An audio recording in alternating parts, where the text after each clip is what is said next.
Good evening, everyone, and good afternoon as well. Um, Let us chant Namo Tassa before we start the session. Mm, Namo Tassa Bhagavato Arahato Samma Sambuddhassa. Namo Tassa Bhagavato Arahato Samma Sambuddhassa. Namo tassa bhagavato arahato samma sambuddhassa. All right. So, page number 66, please. 1.10, common usage.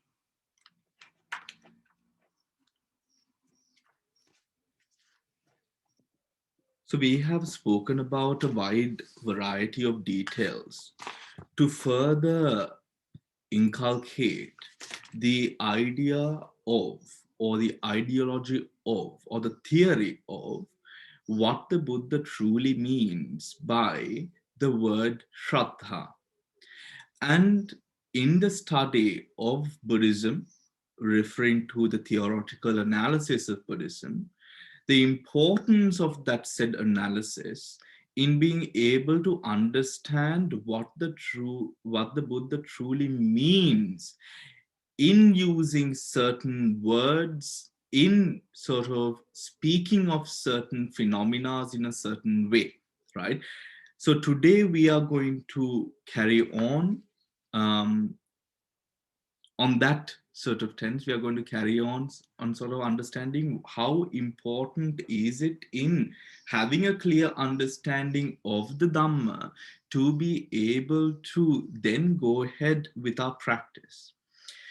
I would further encourage with the idea, usually when it comes to very specific uh, professional areas, right? Not everyone can be a doctor if you don't go to medical school. Not everyone can put together a complex engineering piece without going to engineering school. Not everyone, there are certain tasks and jobs in this world which would be referred to as a specialization, right? Where you have gone through the training, where now you are qualified to be able to do certain things. The Dhamma is also or requires a similar or even more amount of specialization, I'm sorry, because remember this, as we might understand to a certain degree already, the nitty-gritties of Dhamma, although to a non-practitioner, it might seem like not much of a difference. When it comes down to the practice, it makes a world of difference, right? It makes a world of difference. So remember that your time in sort of going deeper into the doctrine is something that within proper research into Dhamma, something which is respected, right? Something which is respected. But remember, however much we would study the Dhamma, without the aspect of practice, it means nothing, right? It means absolutely nothing, right? All right. Now let's go back. Maybe actually we should start with, let's say, let's read through 1.9 and come on to 1.10 to get the context of what we are going to do today and to also remind ourselves of what we have already done. Faith or confidence? Faith or confidence, page number 66. I have above mentioned two kinds of faith: rootless faith, amulika shraddha, baseless or irrational faith, blind faith, and two, faith with a good cause, akaravati shraddha. Faith founded on seeing, also called wise faith, aviccappasada. It has been suggested to me that the former amulaka shraddha could be translated as faith, and the latter akaravati shraddha should be translated as confidence. should be translated as confidence. Is that understood? The usage of faith and confidence? Okay. Some scholars and Buddhists regard faith as not being as desirable as confidence. Often, this argument is based on the notion that faith has a theistic bias. The New Oxford English Dictionary gives two definitions of faith. One, complete trust or confidence in someone or something. This restores one's faith in politicians. Second, strong belief in the doctrines of a religion based on spiritual apprehension rather than proof, right? Rather than proof. I would just like to, I was reading this sutta last week, and something that came to mind is how important faith is on a on a non-Buddhist aspect, meaning on a world aspect, on a secular aspect. And the example which came to my mind is, of course, because they said politicians, my mind went to the politicians. Now, um, most of us coming from, a developing country, we know the corruption which exists within political circles of a poor nation, right? But this is not only about poor nations, this exists in developed countries as well. But the thing is, developed countries, I guess, do it in a much, much more sleeker manner, right? So we might not be able to see it as often as we would see it in the media or within the media of developing countries. But something that we often do is, of course, if we speak about politics in where we come from, um, we put it down, or if we sort of refer to politicians in a certain degree, we always speak of this aspect or this sort of profession as in a very derogatory manner. Of course, much with much proof and with much reason, because of the corruption and everything that we see. However, what we would be creating is where we only find people of that caliber now going on to politics. Why socially we create a sort of a pattern of thought which should say, okay, it is only these sorts of people of this low caliber who would go on to becoming politicians. Hence, what do we do? Politicians are always going to rule the world because they are the ruling class. Hence, we are going to essentially put off. Should a person who is good, should a person who should have true values in sort of uplifting a country, a person of that caliber is going to be put off by this sort of lack of faith that the community would have over a certain circle, right? So in that way, I believe that there is a certain importance of faith, because it is based on that faith that we all live our lives, actually. We start having families, we start having our own children, going and doing whatever jobs that we would often do or bring ourselves to do, with the image that, yes, may I be able to live a better life, maybe compared to my parents, or maybe compared to my friends, or maybe compared to the society that I was brought up in, right? It is by that doctrine, if I may call it a doctrine, that we live our life, right? So faith on a sense of, or faith that things will be, or that there is goodness, is also a very important part of the shared community that we would live in, right? Of course, in Buddhist aspects, we would take it a step further, taking it on to enlightenment, which is a whole different other topic, right? But we must never sort of denounce the idea that this sort of faith is important, even at a level where our mundane lives are concerned, right? Where our mundane lives are concerned. What traditional Buddhists generally find objectionable here is with regard to second meaning of faith. That is, that the teaching is true or acceptable based on dogma rather than on fact and goods. However, this is only one connotation of faith. albeit a negative one. It might be said that the positive sense is more common and popular, and the advantage of the word is that it has to do with religiosity, right? It has to do with religiosity. That is where now this mundane hope, now this whatever I said about politicians, that is where the Buddha's insight comes in a little bit further. What the Buddha then says is not for us to have hope blindly in the fact that there is goodness, but to have relative understanding that there is goodness and evil.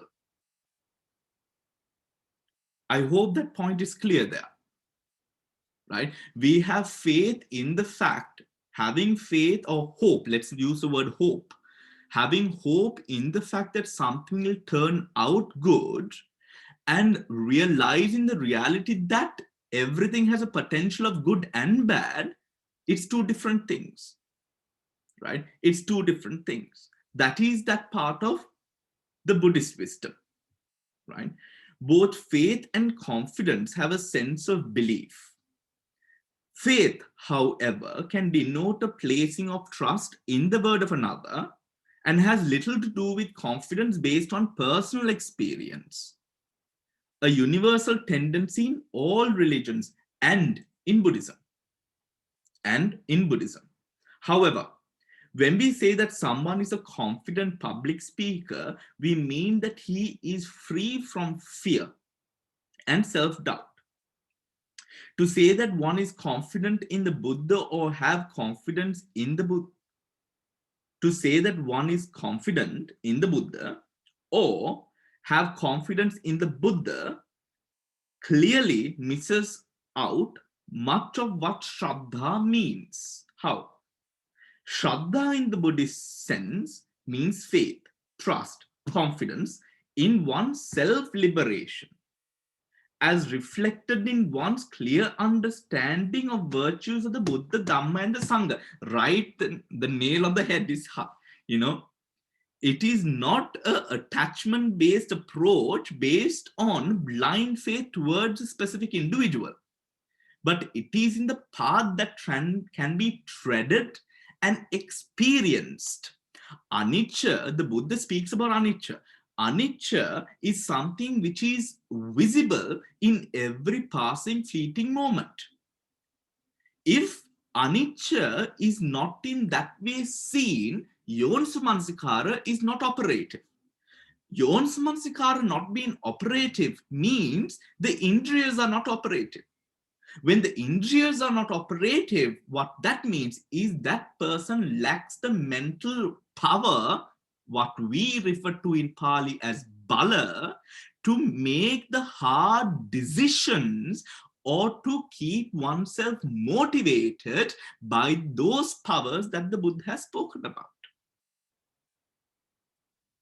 Is that understood? Right? When we have, for example, when we have some sort of attachment, let's say the Buddha.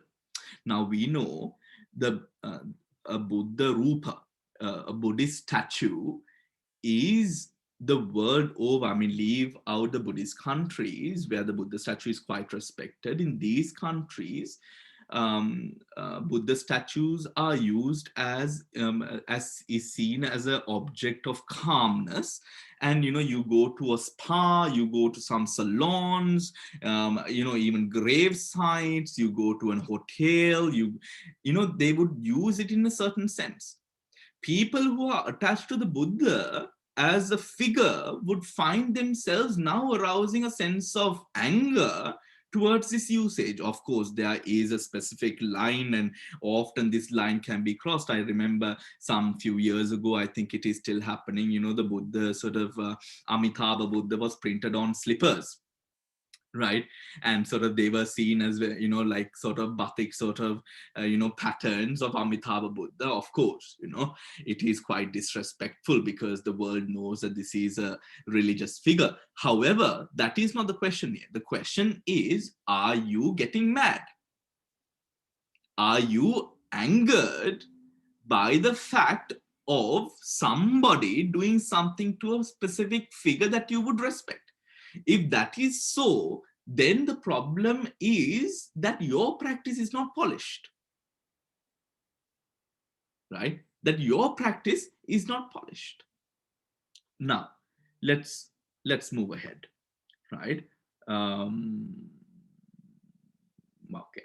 As such, 1.9.4, page number 66.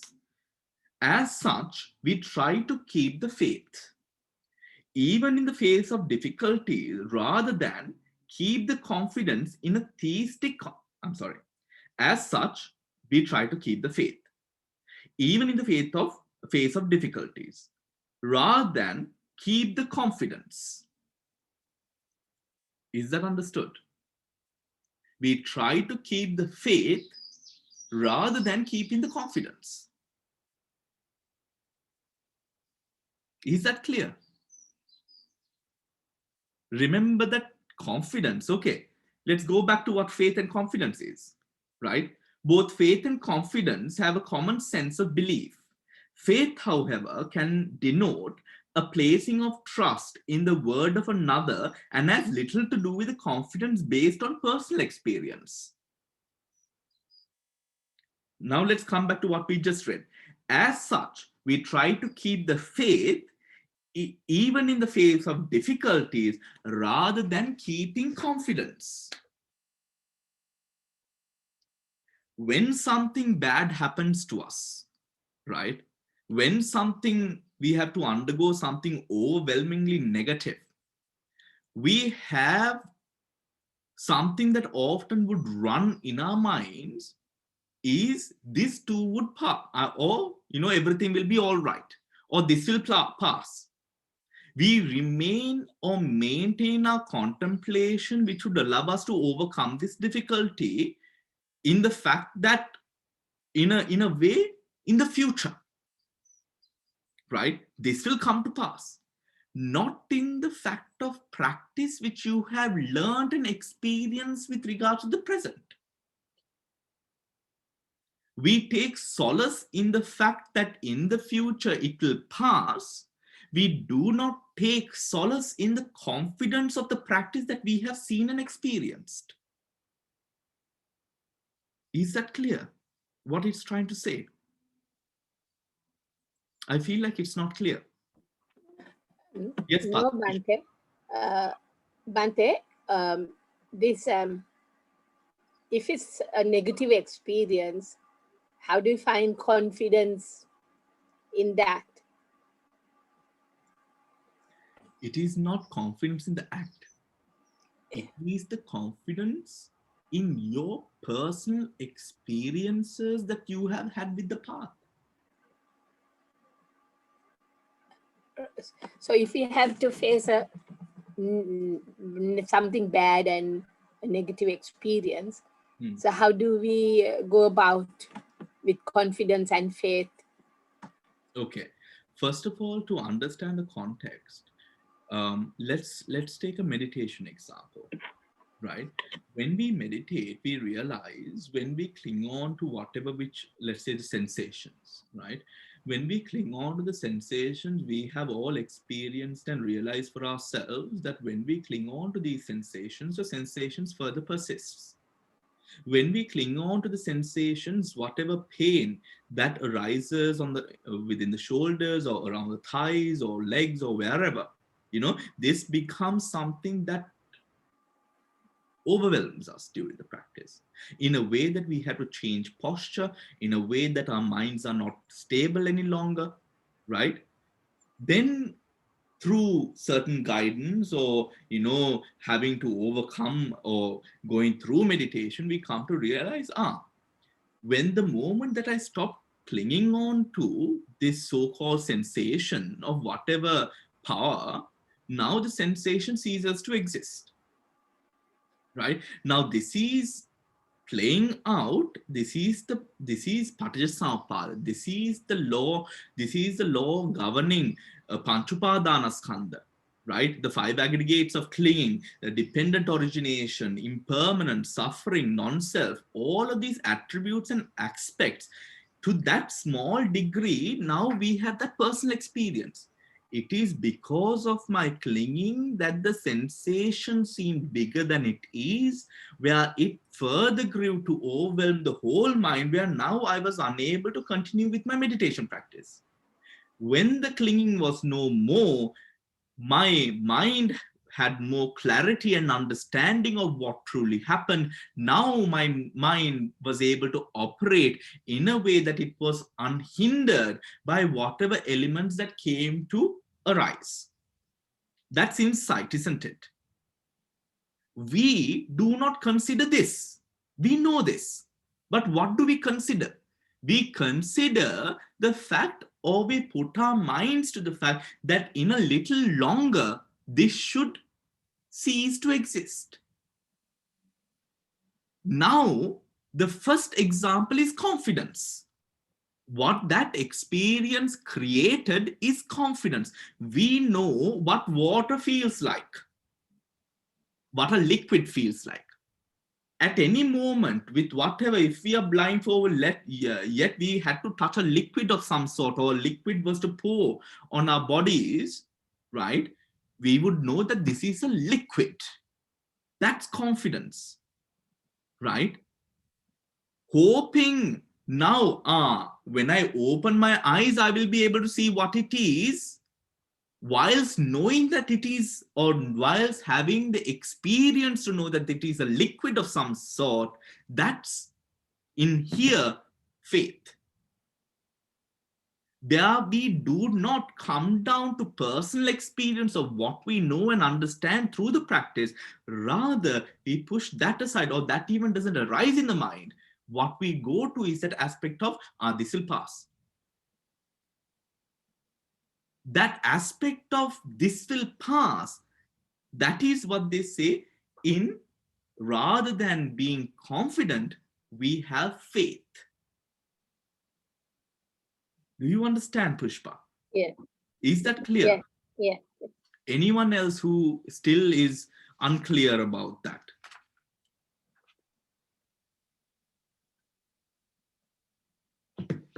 Okay, let's go. Let's move on, right? Let's move on. I feel like for some it might be still unclear. Bill, yes? I'm just supposing I understand what. Sorry, Dill, I accidentally muted you. Right. Yes, please Right. go ahead. So, Bhante, what you said is quite clear to me. I'm looking at it in another completely different way. Okay. Of course, if we expect something to pass and therefore you, right, that confidence is when you actually experience something and therefore with confidence. But faith is when you expect something to happen. Supposing, like with this too will pass, supposing you have actually experienced that something has passed. Say you had some bad news and you were really upset, you're just hoping and having faith. But suddenly after some time you found that, so death of somebody, something, the sadness, everything went, and things later on became much better. Or you lost something, you got something better, you lost your job. So now you are expecting it to pass and therefore you had faith, but later on you can say, you actually experienced something and it went. So then that has now turned to confidence, because that's not just an expectation, because you have actually experienced that something that has passed has actually come to pass. So now that faith becomes confidence, because you experienced it. What we are referring to, Dill, within this, right? As such, we try to keep faith even in the face of difficulties rather than keep the confidence. We are referring to the present, not the past or the future. Now, remember, we go through, I think in most instances with regards when we talk about our meditation, during the time of difficulty, this is where you get the most amount of insights, right? When you sit down with your difficulties, it takes a lot of guts. But when you sit down with your difficulties, it is like a gold mine of insights, because why you are sitting down with something which is ravaging through your mind, which is can cause so much of harm and sort of instability. Yet now you are determined to sort of find calm in that thicket of darkness, or rather find light in that thicket of darkness, right? Think about that and apply that here. That is what it's talking about. It's talking about the confidence that we have in what is present, not depending on the future to bring us calm. That's That clear. clear? I feel like That's very clear. Yeah, that's very clear, Bhante. Because that means at the present moment, if we have actually experienced it now in a different way, right, then that is confidence in the present moment because they've actually presented it, right? So maybe in another instant in the past, when you didn't have that confidence and you expected it to happen, then at that point, that was faith. But in the present moment, now, and it's not, that's quite clear, Bhante. Yeah, because when we talk about Yonisamanasikara, and no, let's not talk about let's talk about Indriya and Bala. Remember, Indriya we spoke saying, Indriya does not exist every moment, right? Indriya is like, the example I used is the baton you have at home, and you can pick it up anytime, but you're not going to sleep with your baton, right? But it is a tool, of course, it's there in your home, right? Just as you have, if someone brings a loaf of bread, you have a bread knife or a knife to cut the loaf of bread, right? It's not like you don't have a bread knife or a knife at home. But when it comes to Bala is the power of your body, the fact that you know martial arts or you know how to sort of disarm a person. That is Bala. Bala is present. Indriya is not. That is why they keep on going down to the fact of, remember the parts of the Eightfold Noble Truths. What am I saying? the Eightfold Path. It's like a DJ, you see, you're mixing different things. The Eightfold Path. The Eightfold Path. The factors of the Eightfold Path are chetasikas, right? Mental factors, right? These mental factors, when we are able to bring them into or arouse them within the consciousness of the present, altogether, all eight, that is the moment that one is now able to or has mastered the practice where one attains enlightenment to whichever degree. That does not arise in the past or the future. It arises in the present. That is why the Yonisamanasikara, which is applied here in terms of or through the route of Shraddha, has to be of the present, not of the future. It will cease to exist in the future, so I will endure it now. That is not Yonisamanasikara in its highest degree. It is not. It is just a way of comforting ourselves in the present so that we might be able to endure whatever pain or whatever it is for a little bit longer. But in the truest nature of the Buddhist practice, we refer to the present moment, right? And that is what it says. As such, we try to keep the faith even in the face of difficulties rather than keep the confidence. In a theistic context, keeping the faith connotes that even though present circumstances are trying, the future will be fine. In the Buddhist sense, keeping the faith means that from one's having tasted the truth, one is unmoved by the wrong views and pain. There you go. Right? When one knows that it is the clinging, the attachment that causes the gravest amount of suffering, then that is what has to be applied into the present. If that does not happen, take the Eightfold Noble Truths again. Eightfold Path again. Eightfold Path again. how is Sammaditthi now going to fall into Samma Sankappa? It is not going to fall into Samma Sankappa. Especially Samma Sankappa, which would lead to enlightenment. A man, by man I mean all genders, does not attain enlightenment contemplating the past. A man attains enlightenment contemplating the present. Right? Contemplating the present. Is that understood? Right? Please feel free to sort of, put in, your 2 cents if you feel that, you have something to share. Bante? Yes, Nidhi. Yeah, Bante, now you said Indriya, then it's like a tool. Then that means Yoniso Manasikara in the present, and then Bala also in the present. No? Both things has to be in the present. Is it true? Is it okay? Now Indriya is there.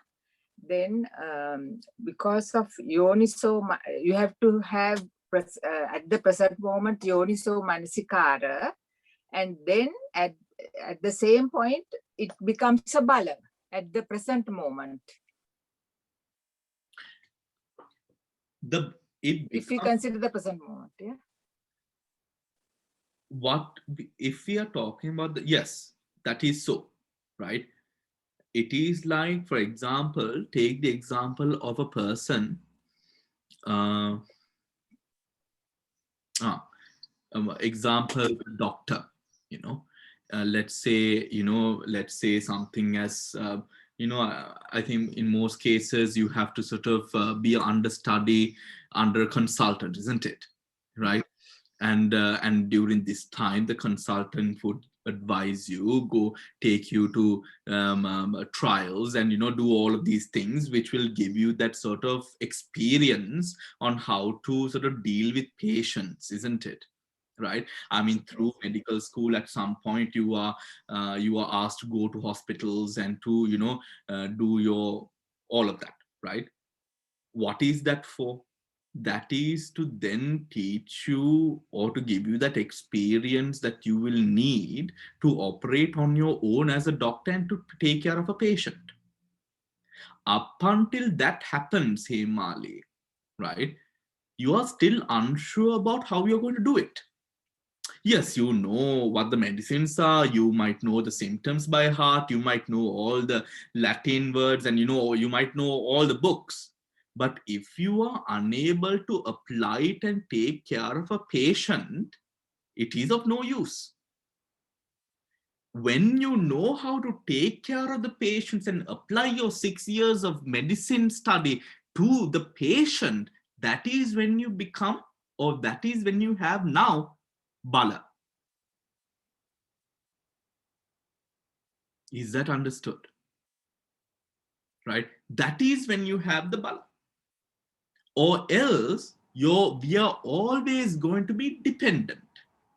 Buddhism is not a philosophy, a way of life that makes you dependent. It makes you independent.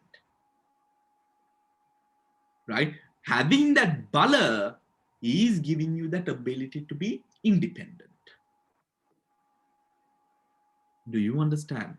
Right? That is how Indriya turns into Bala. Pushpa. So that Bala is confidence. The confidence doctor gets to treat patients. So that Bala, that is confidence. Absolutely. So is that similar to Bala? Absolutely. Absolutely. But remember, confidence, right? I mean, I think there's a very sort of, there's a line there, which is this.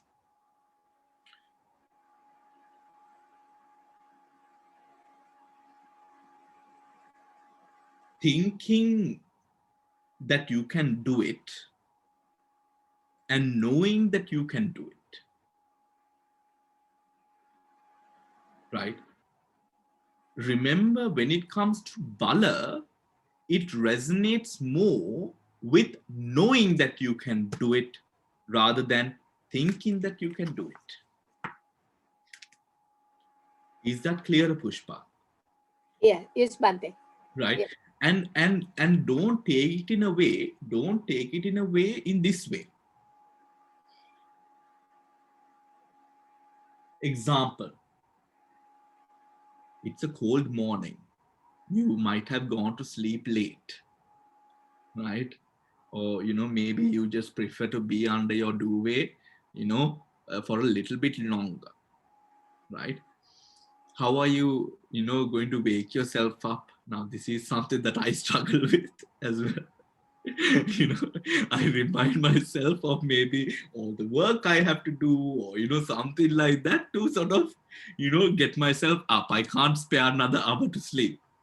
Something of that sort. Or for you, maybe you had to cook or clean, or maybe your husband is already up, or your wife is already up, or, whatever it is. Right? I mean, these things, that scenario, and then this. You have had a wonderful sleep, you've slept enough. There are these people who, even if they don't sleep enough, 6 o'clock or 5 o'clock or 7 o'clock, they're up. Right? That sense of confidence resonates more with that person who automatically he doesn't need to remind himself.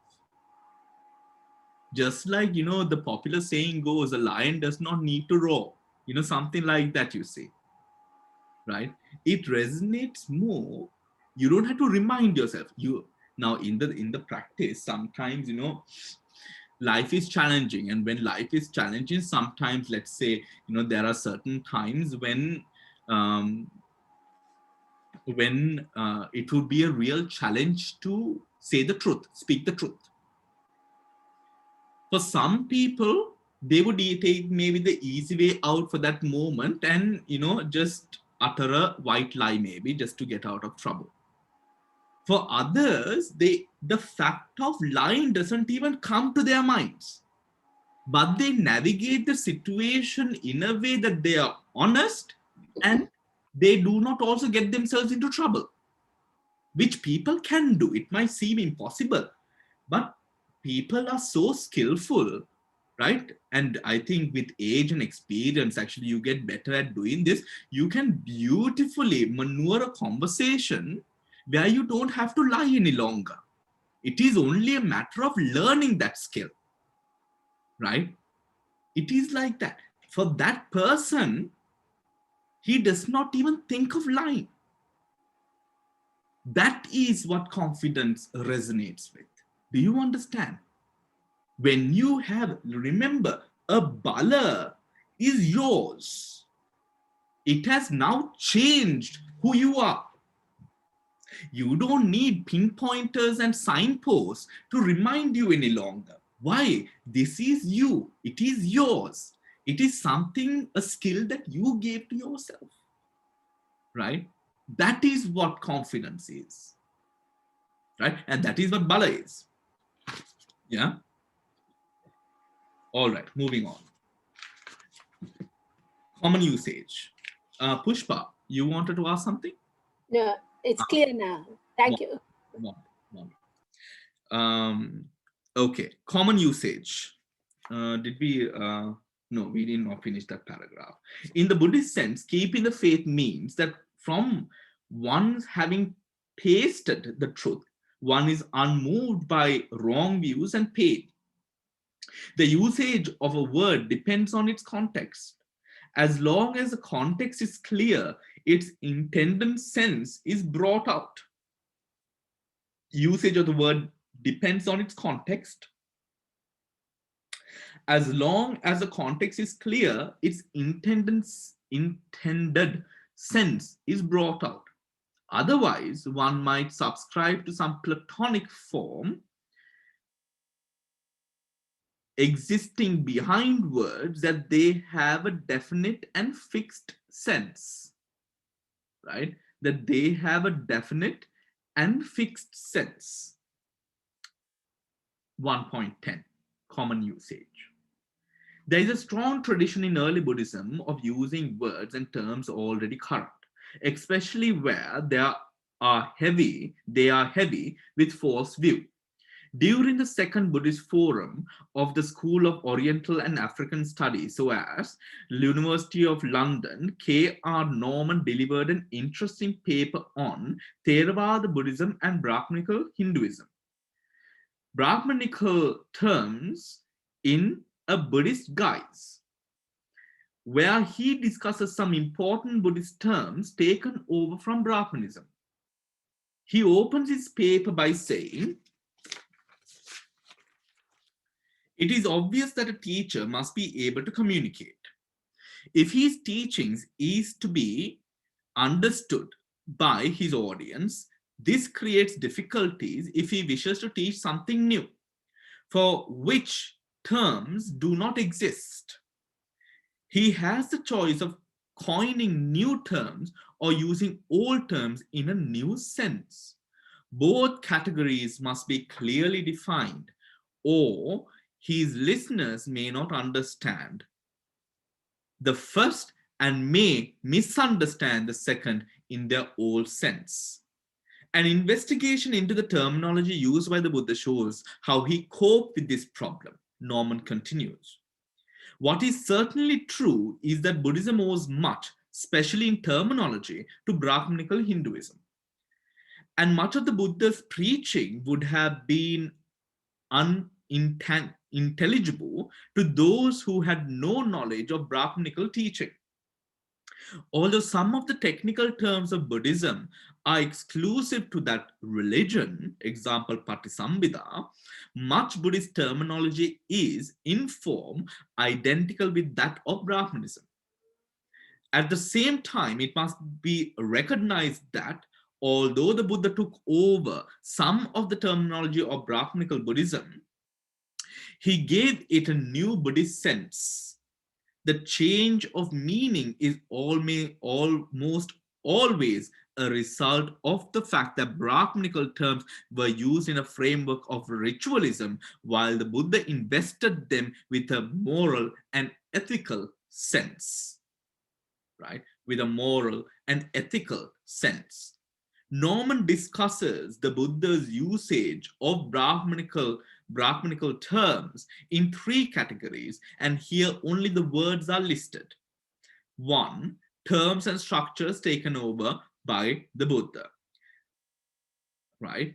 2. Terms taken over by the Buddha but used with new senses. Aggi, Ahara, Amata, Ana, Inna.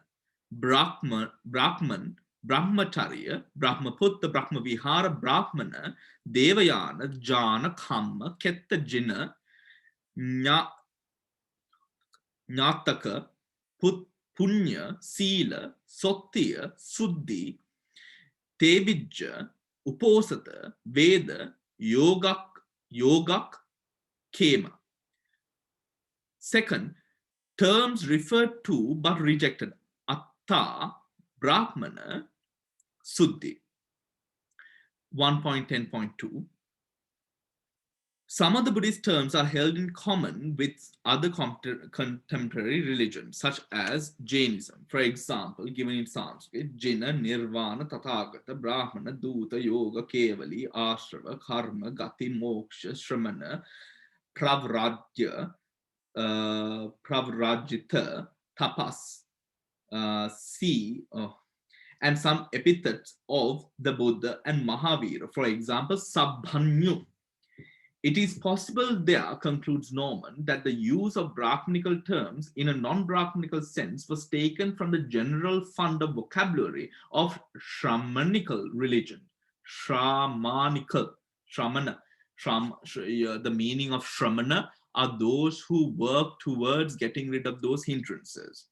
If a teacher takes over his rival's terms and repeats them often enough in his own meaning, he gives the impression that he is using them in the correct sense and the original owners are wrong in their usage.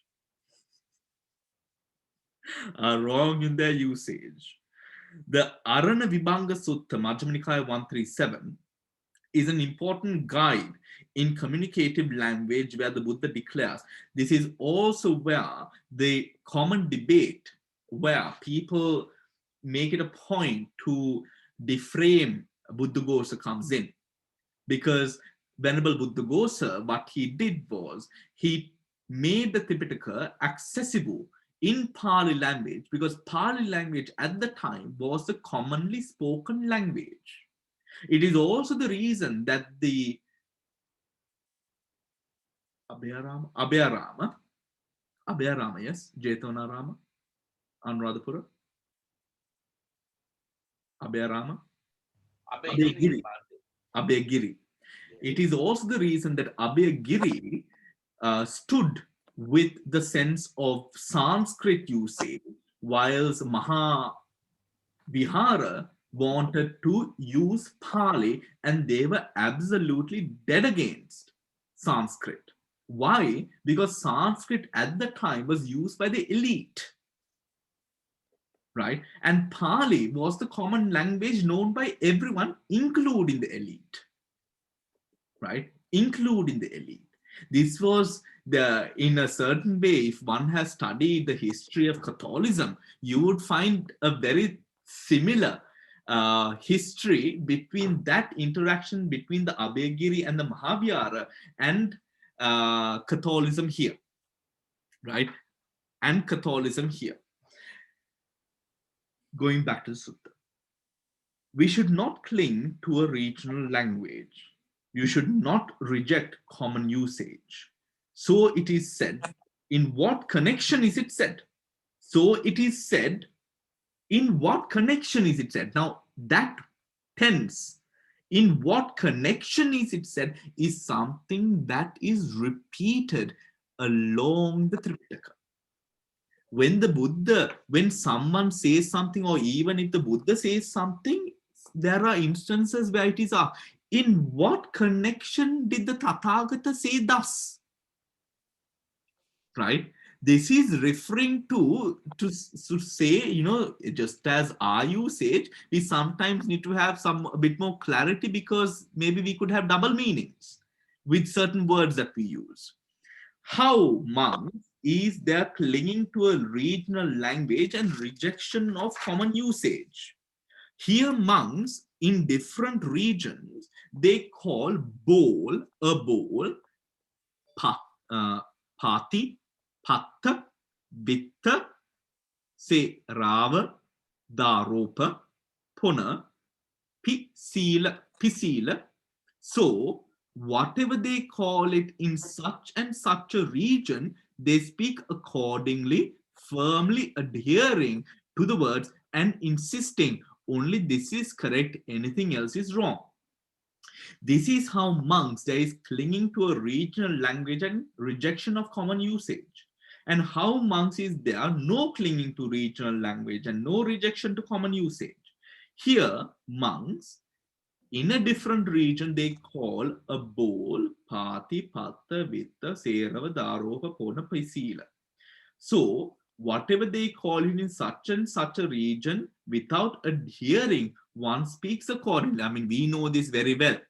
The people from Matara have certain usages. The people from Colombo have, we are just, Colombo people are just, I don't know what they are, but they seem to be influenced by a lot of places, isn't it? It's not like Colombo itself has their own, but you take Kandy, you take Polonnaruwa, you take Matara, it's quite interesting actually to listen to these people who come from these different places. And also I think with Venerable Buddha Rakkhita, who we have on our Wednesdays coming in to teach Vipassana, he speaks some words that none of us know, maybe only the people from Gaul and Mathura know these words.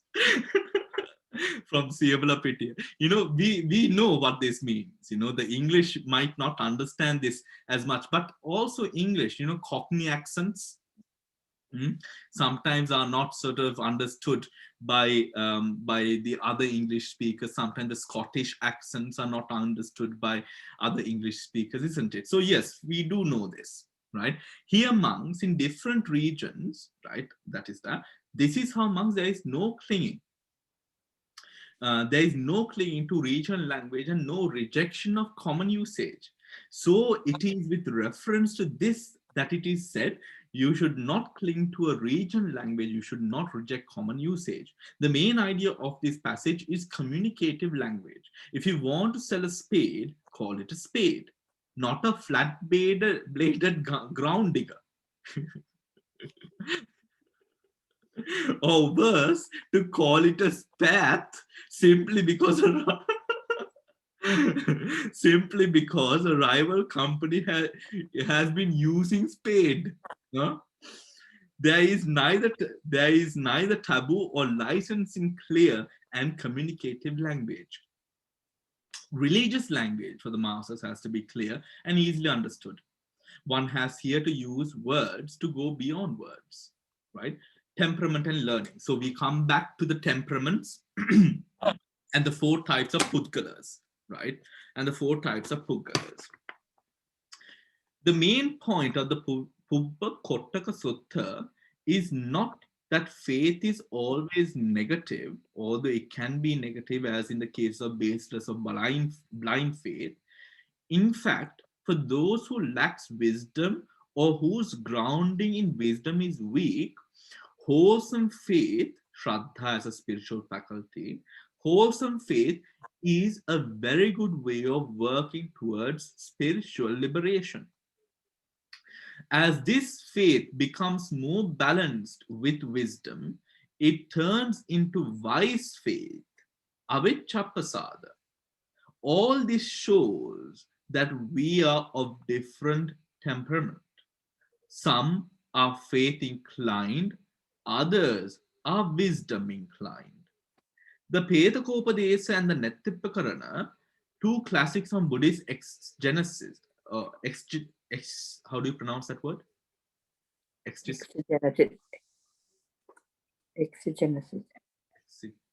Exegesis. Okay, I will have to look at the thesaurus afterwards. Okay. Where is that now? Okay. Classify persons according to their nature or temperaments, charita, right? The Petakopadesa and Nettipakarana, 2 classics on Buddhist exegesis. Okay, I don't know what that means. Classify persons according to their nature or temperaments. We have heard this before. And their personal abilities.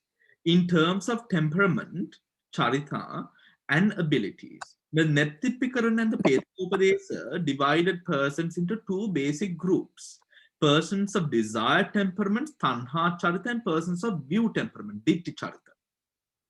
Or more simply, the lustful type and the intellectual type.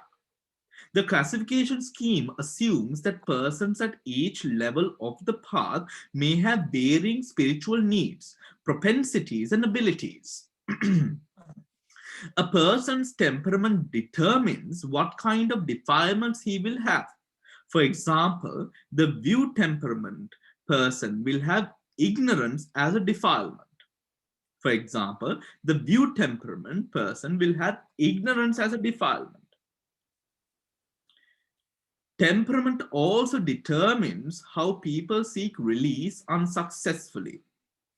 For example, by asceticism in the case of view temperament person, and by the pursuit of sensual pleasure in the case of a desired temperament person. Another important classification scheme, a more elaborate one, possesses 3 types. Lusting temperament, raga charita, hating temperament, dosa charita, and deluded temperament, moha charita, which is in the Nettipakarana. The Nidesa and Vishuddhimagga, building on these threefold typology, present 6 types of person. Lustful temperament, hateful temperament, deluded temperament, fate temperament, intellectual temperament, speculative temperament. Raga charita, dosa charita, moha charita, saddha charita, buddhi charita, and vitakka charita. Right? This is in the Vishuddhimagga and the Nidesa. Right? When these 2 kinds of individuals sorry.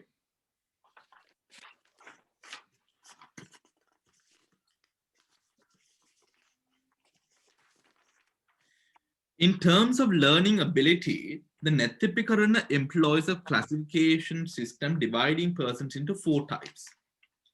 A system found in the Anguttara and Puggala Panyati. Right? Now, this is the important part. Right? 1. An intuitive learner, or one who learns from a condensed or brief teaching. Uggati Tanya. Now, mind you that the definitions or the way that these have been classified are a little bit different to the way that you might have heard before. But remember that this is from the or based on a categorization. I'm sorry, what am I even saying? This is based on learning ability, right? A person's ability to absorb, right? 1. Intuitive learner, or one who learns from a condensed or brief teaching. 2. A diffuse learner who learns from a teaching that is elaborated. 3. A tractable one who learns through guidance. 4. A rote learner. Is it rote? Is that the way you pronounce it? R-O-T-E? Rote. Rote. A rote learner, or one who merely masters the letter of the text without knowing its meaning. Pada parama. Right? Pada parama. Pada is meaning, parama is taking only the meaning. I'm sorry, taking only the sense of the word. Right? Pada parama, without knowing the meaning. Right? For example, we know the Karaniya Metta Sutta by heart, but no, we don't know what it truly means. Example, I'm not saying that you don't know. Okay. All right. You know, interestingly, the 4th, the rote learner, one who masters only the letter of the text, is not mentioned in Nethipakarana list. This is probably because Nethi sees the necessity of mastering both the letter and spirit of the text. By Nethi is the nickname for Nethipikarana, right? So the Nethi sees the necessity of mastering both the letter and the spirit of the text. This is something that Burma truly follows, right? That is why they go so deep into Pali grammar as well, right?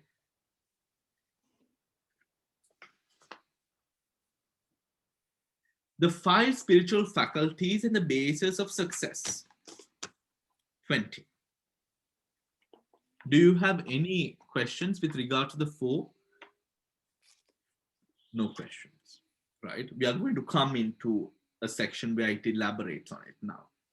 It is very interesting to see how these 5 spiritual faculties, Pancha Indriya, work for these 4 types of persons. The Pancha Indriya work for these 4 types of persons in terms of spiritual training. Here we can see the 2 levels of faith, Shraddha, as a spiritual faculty, Indriya, and as a spiritual bala, power, which is bala. Here we can see the 2 levels of faith, Shraddha, as a spiritual faculty and a spiritual bala. The faculty of faith, Shraddhindriya, is ordinary faith, Pakati Shraddha.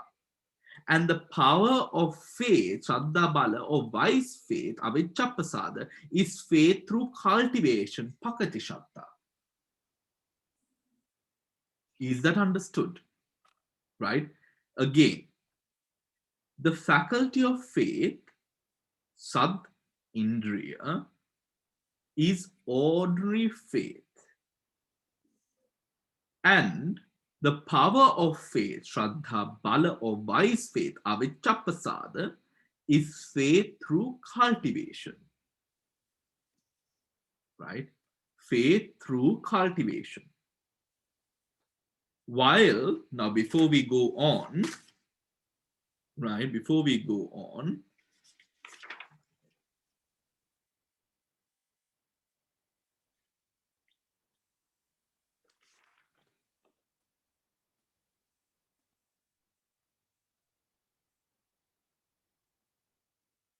Vyavas Pakati Shraddha. I hope you remember what the definition of Pakati Shraddha was, ordinary faith, right? But we will come to it. While a spiritual faculty Indriya is a fledgling quality, not always present or only in a weak form, or present only in a weak form. A spiritual power is one's inherent quality. Yeah, right? It's one inherent quality, always present and potent. It is now who you are, right? That is the only way that we can now be, what's the word? Embody the eightfold path. The eightfold path through first is practice, through implementation, recollection, bhavan. After that, it becomes embodiment. It becomes who you are. Do you understand? Right? And that should be the target and aim of whatever it is that we are practicing. Yes, Dil. Bhante, you were talking about Pakati Saddha. It's mentioned here very clearly in page 64 in 1.2, where it says this Lady Sayadaw speaks of two kinds of faith. Ordinary faith with the Pakati, and it explains that is something like the Amisa Puja and faith through cultivation, Bhavana Saddha. Ordinary faith is mainly based on giving and past acts, which can be either wholesome or unwholesome, depending on the intention. But faith through cultivation is founded on mindfulness practice and meditation and is always wholesome. Yeah. So a little bit like Amisa Puja and Pratipatti Puja, the motivation, and that is only the second type. Okay. Okay. Thank you, Dil, for that. So then we know what we are reminded what is that Pakati Shraddha and Pakati Shraddha. And remember, we can also apply it. Sometimes, we want to be rude to a person, but then we arouse a sense of faith in what we believe, and then we stop ourselves. That would also fall into Pakati Shraddha. Okay. So it is not just the fact of just the pious acts, right? It is that sort of foreign employment of a practice, right? So shall we continue then? An intuitive learner, Uggatitanya, an intuitive or quick learner is one who is able to understand the teaching even from a brief statement, has much wisdom, panya, and concentration, samadhi, and insofar as he is not awakened, needs to balance the ability with faith that is effective faith. His thinking has to be tempered with healthy feeling. A quick learner, for example, might be impatient with slow learners. As such, he has to cultivate loving kindness and patience. Such a person, for example, might be drawn to the breath meditation, but he would need to balance his practice with the cultivation of loving kindness. Right? That is an important point. Because sometimes even with our practice, we feel like, okay, I feel like I'm better with this practice, which is true, which is good. However, we need, it is like saying meditation itself is not important if you do not have the other values in place, right? Your meditation is going to be short-lived. The Buddha, I think in the Anguttara Nikaya, he asks a monk, bhikkhus, who do you think I would commend? Of these two persons, there is a monk in the deep jungle sleeping. Morning and night he sleeps, right? And then there is a monk living in the city, right, meditating. Morning and night he meditates. Who to Ananda? Who Ananda do you think the Tathagata would comment? Right? Would comment. And Ananda says, "Oh, Bante Bhagava, the monk in the forest is sleeping. Better than sleeping is, of course, being in the city and meditating." The Buddha says, "No, Ananda, no." The Buddha says, "Ananda, the monk who lives in the city, although he might meditate and attain jhana, however, his jhanas are short-lived. The monk who lives in the jungle would sleep and sleep and sleep, and one fine day he will start meditating. And when he does start meditating, his jhanas will flourish fast, and he will reach enlightenment with much, much more ease than the one who tries to practice in the city." මටම ටොක්කක් කැනගත්තා වගේ. Bhante, is that because of that first factor, Viveka, that they have gone into solitude? It is because of disruptions. Yes, Viveka. The pull of the hindrances are far more powerful in the city compared to, of course, the forest. And this is so true. This is so true. So, coming back, right. So even even a person who would be good in that sense of what it is referring to in the Ugadithanyu is when it comes to the spiritual practice, although one might be quite good at a certain practice, he cannot depend on only that practice. He must work towards having all the attributes slowly driven into place through certain other practices. For example, with the example which is used in the text here, in the document, is a Ugadithanyu might feel quite agitated studying or learning with a Vipanchitanyu or a Neyya or a Padaparana, because they are highly intellectual, these people, Ugadithanyus. So they will grow annoyed and restless. So what should they then do? What it says here is they should cultivate loving kindness and have some compassion to know that other people are not as sharp as they are, basically. Right? That seems like the fair thing to do, don't you think? And I think in university we've all had that student in the class who is the know-it-all, and we all feel like the dummies in the class, huh? So yes, that seems like the pertinent thing to do. Then a diffuse learner, Vipanchitanyu. An intellectual or scholar is able to understand a teaching from some involved reading. Two, needs to balance his ability with faith. However, he is not adept as the intuitive learner. The intellectual has to cultivate mindfulness too. In fact, mindfulness is necessary to all types of learners and acts as the moderator of the spiritual faculties. Right?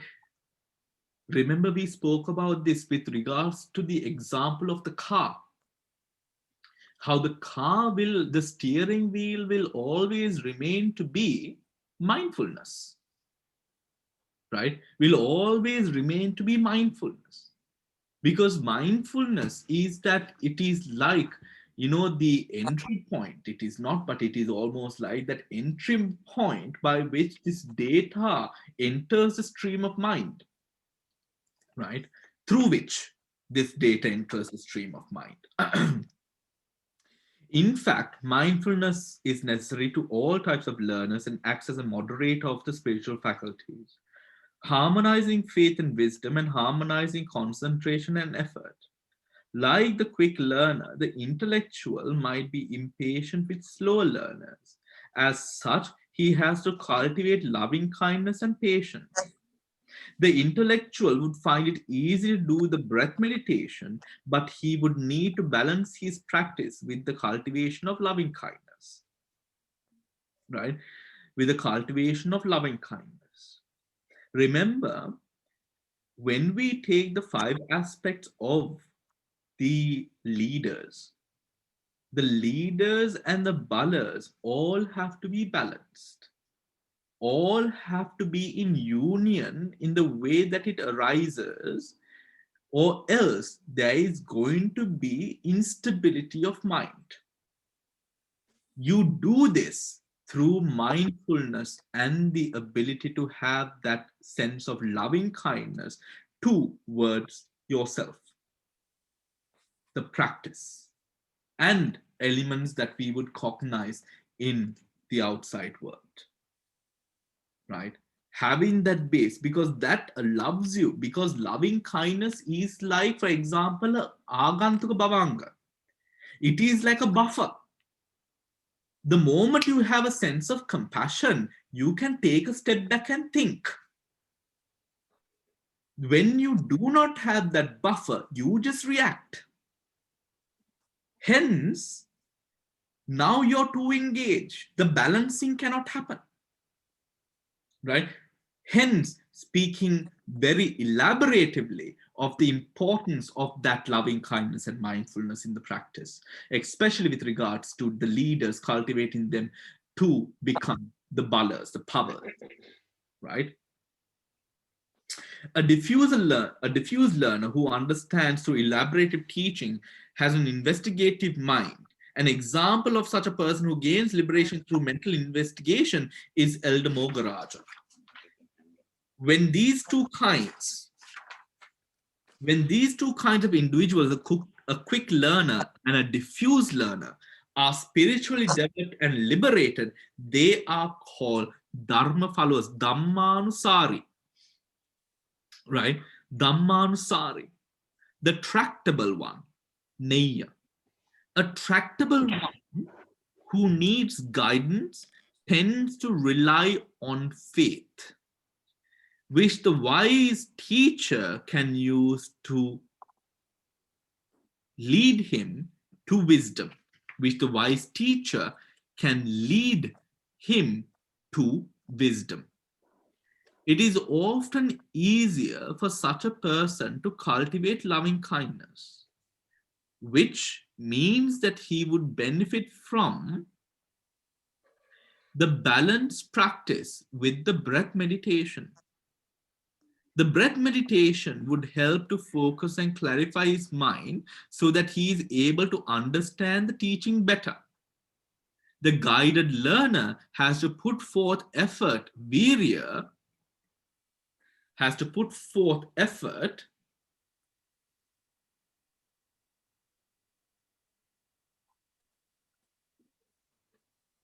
guided learner has to put forth effort to cultivate wisdom, since he is likely to be dependent on others for his understanding or seek their approval rather than think for himself.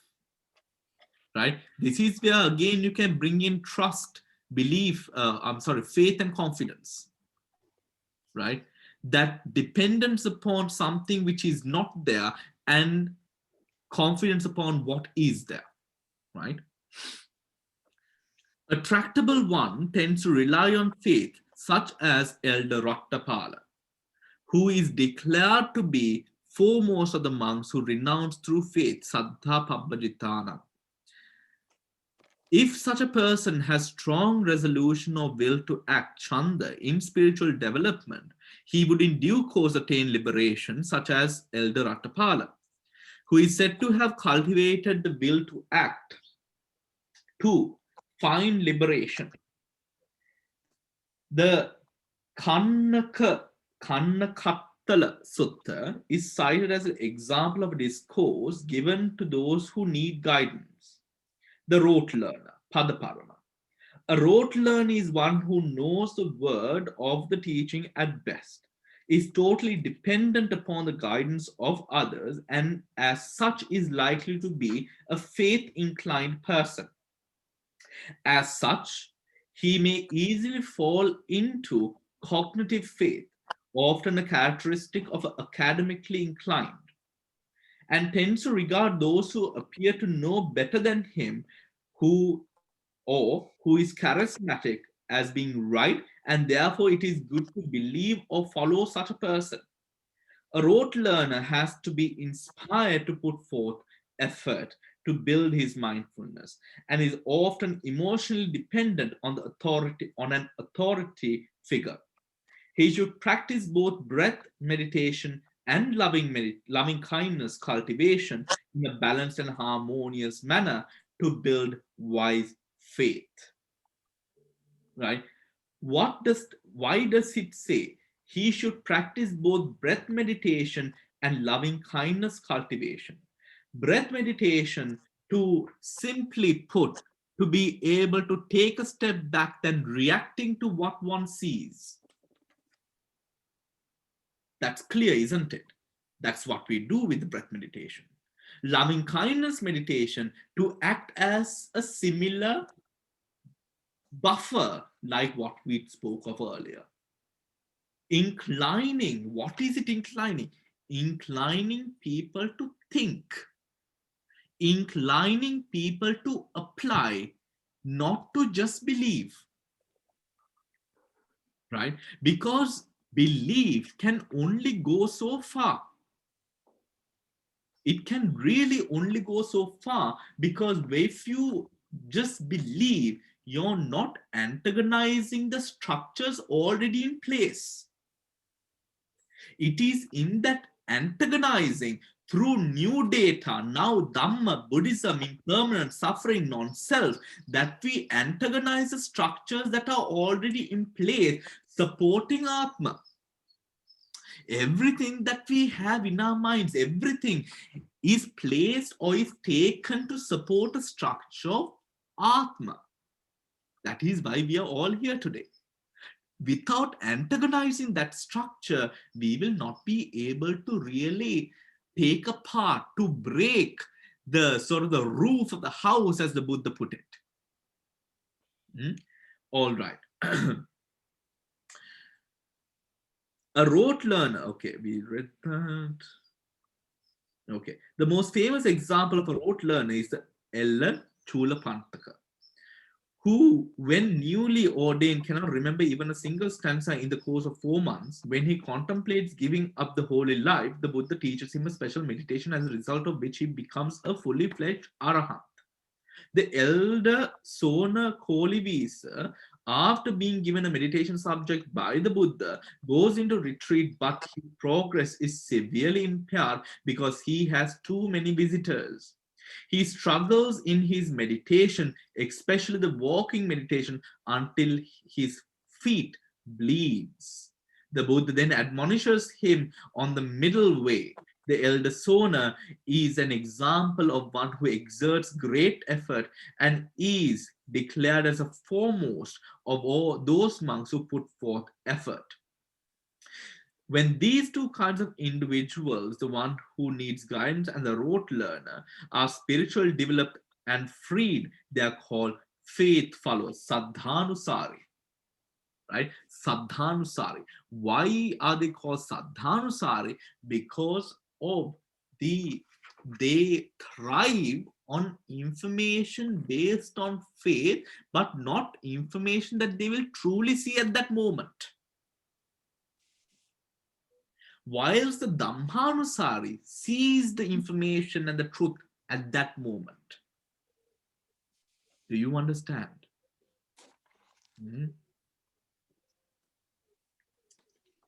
Interesting. Sariputta's awakening.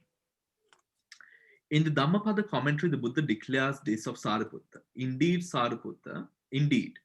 Sariputta goes not by the faith of others, or for the reason that he has by himself attained truth of the path and the fruit by way of insight based on dhyana. Clearly, this is the description of Am I reading too fast? No, okay. Clearly, This is the description of Sariputta's being. Freed both ways, Uboto Bhaga Vimutta. Both Sariputta and Moggallana are arhants freed both ways. All arhants perfectly freed in the same way from ignorance and suffering, but are distinguished into two types on the basis of their proficiency in concentration. Those who can attain the 8 liberations, Atta Vimokka, that include the 4 formless attainments and the attainment of sensation, Nirodha Samapatti, right? Are called freed both ways. That is, freed from the physical body by means of formless dhyanas and freed from all defilements by the path of arahanthood. Those who have destroyed the defilements but lack the mastery over the 8 deliverances are called freed by wisdom, panya vimutta. Those who have destroyed the defilements but lack the mastery over 8 deliverances are called freed by wisdom, panya vimutta. The differences between the two types of liberation are given in the Mahanidana Sutta and the Kitagiri Sutta. Within the same week of striving, Moggallana not only masters successive planes of meditative concentration, but also wins parts of spiritual power, Iddhipada, and thus had attained higher knowledge, Abhinya. Right? I mean, we can also understand the fact when we go through the Dhamma, we sometimes have a sort of a notion, oh my gosh, there's so much to be done, right? That sort of notion also arises in a person who specifically operates within the mindset of Neyya and Padaparam, right? Why? Because the focus on what is to be done rather than what is of now, the future and the present. Is that clear? The future and the present. Neyya, Ugaditanyu, Vipanjitanyu way of learning is upon the present. Right? If we put aside everything that we learn, take one sutta, let's take this sutta, right? And you stop learning, listening to Dhamma, you know, stop everything that you just focus on this sutta and mastering this sutta. You're definitely going to get somewhere.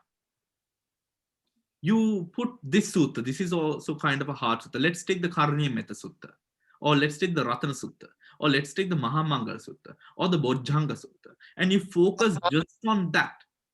You're definitely going to get somewhere, but only if applied to the present moment of mind.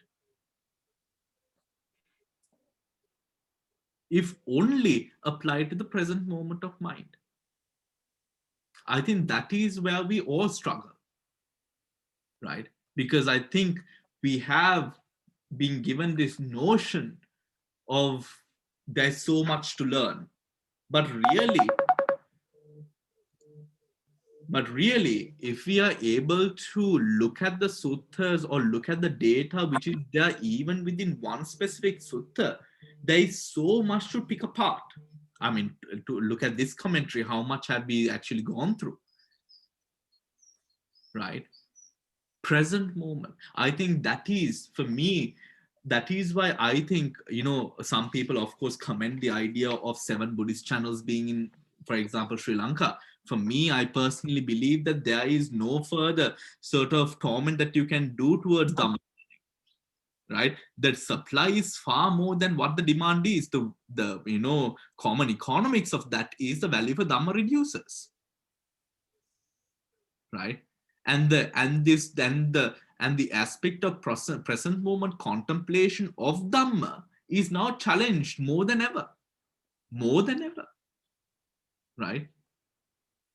The tables have turned in such a manner that now, without this learning of what truly is the contemplation, how we sort of denote that contemplation, it's going to be so difficult to really catch hold of what the Dhamma is. What the Dhamma is. So, moving on.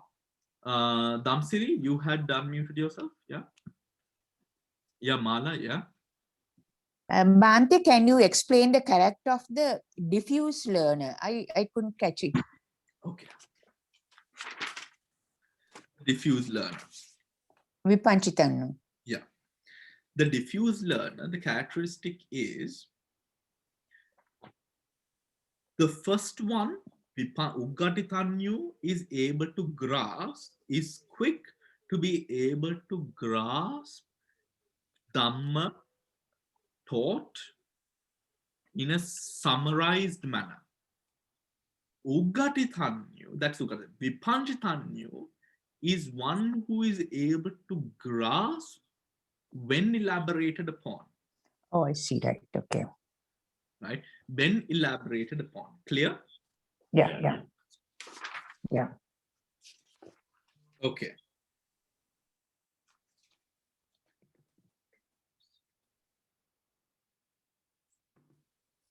When elaborated upon. Okay, 4 types of persons.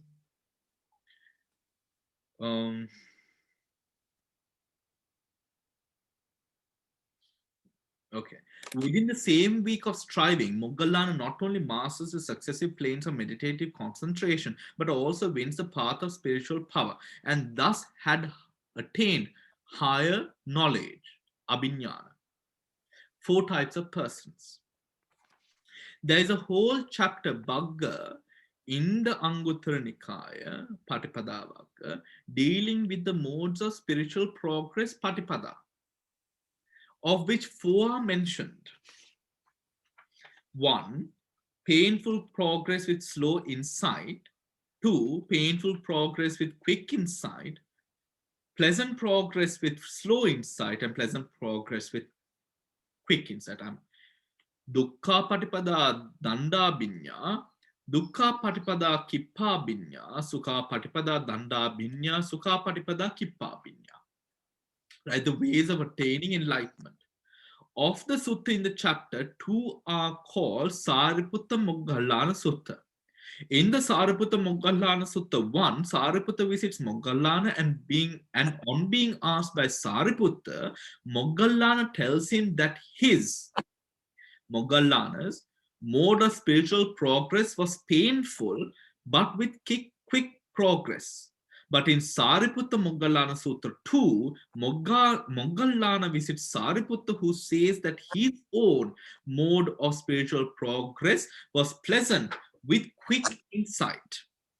Moggallana attained arahanthood by swift realization, kippa binya, that is, in 1 week, but his progress was difficult, dukkha patipada, and needed the Buddha's help. Hence, the swiftness of his insight,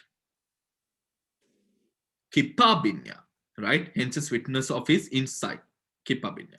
Sariputta, on the other hand, took only slightly longer in his progress, 2 weeks longer, but his progress was smooth, sukha patipada, and he swiftly gained insight while listening to the Buddha exhorting Diga Nakka Sutta, right?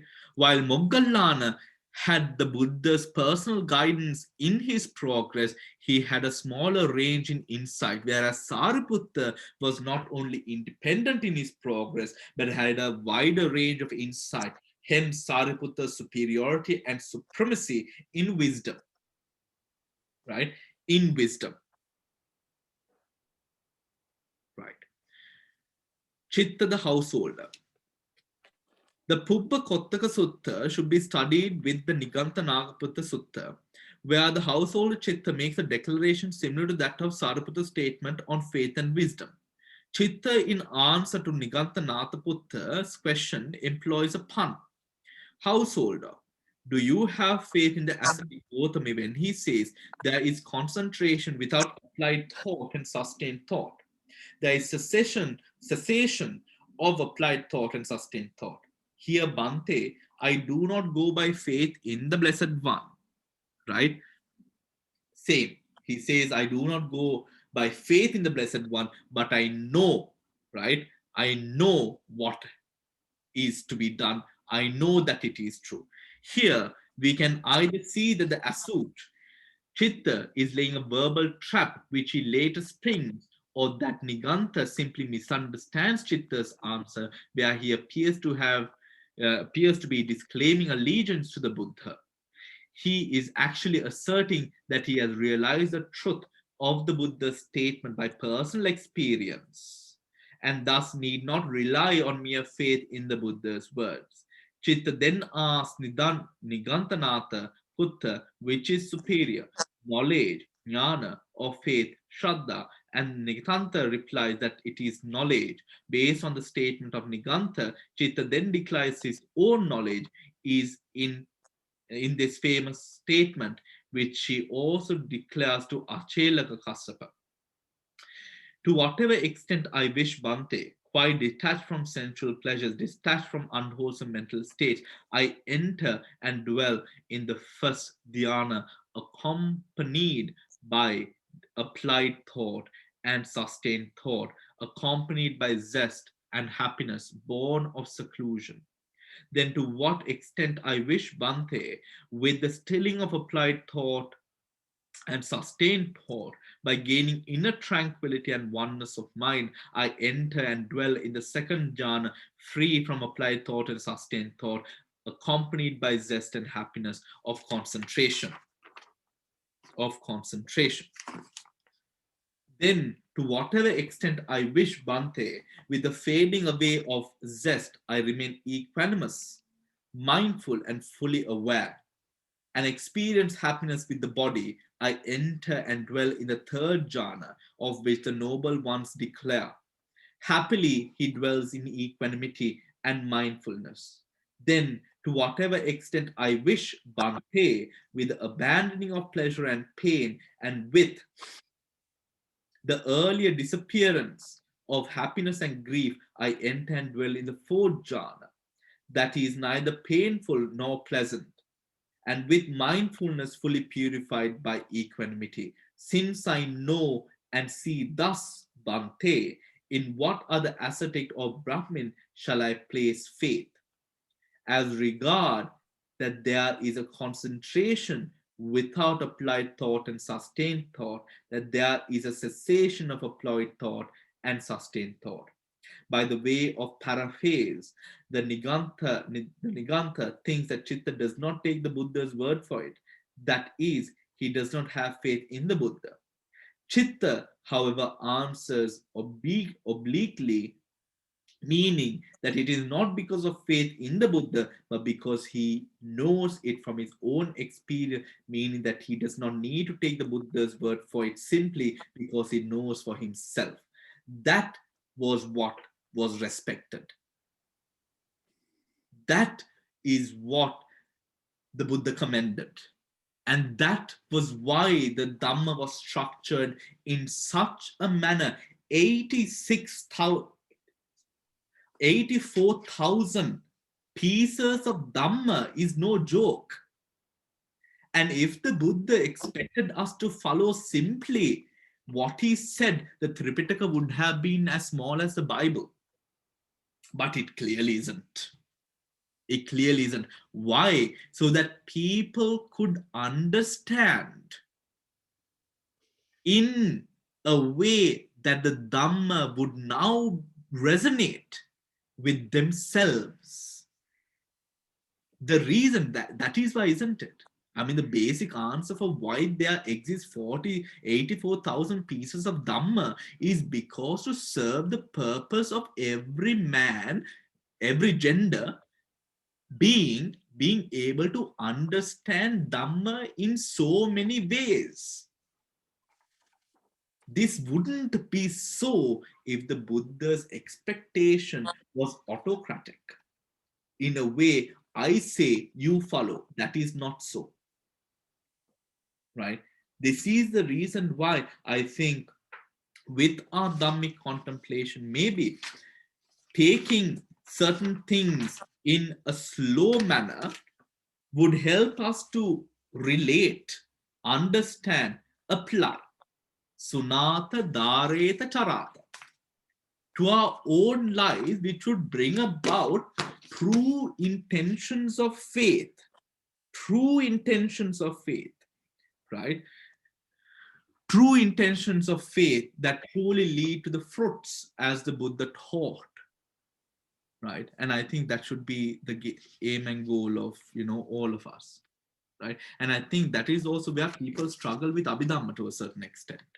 Because with the Abhidhamma, for example, the numbers that we have, the breaking up of mind, the more that you meditate upon, the more that you come to understand Abhidhamma.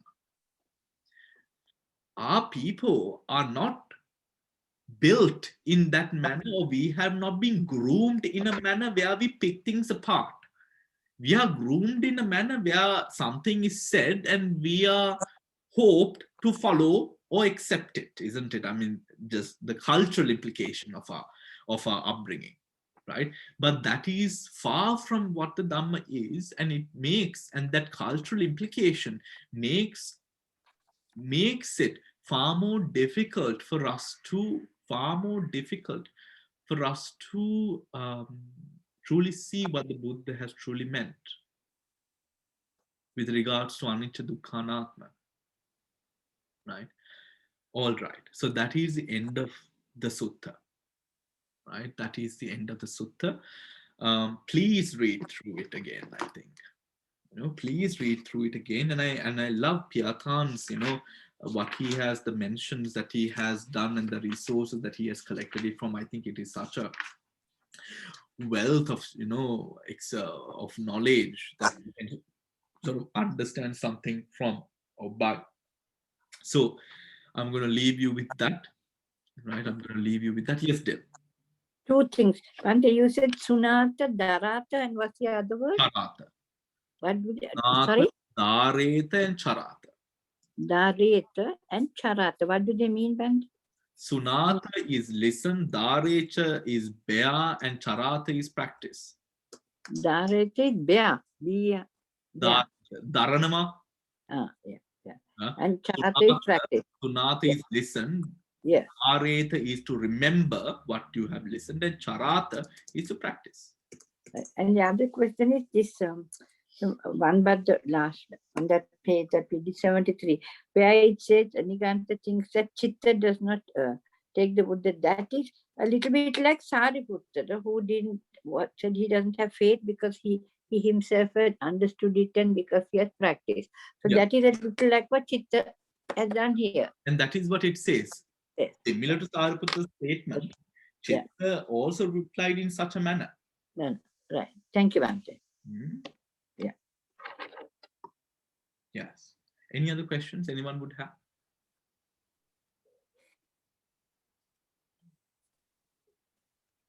Okay. All right. So think about it and think about it and think about how we can sort of further apply the parts of Dhamma that we learn further into our life. Lucky, you have unmuted yourself. No, I don't have any question. Thank you, Bhante. Thank you. All right.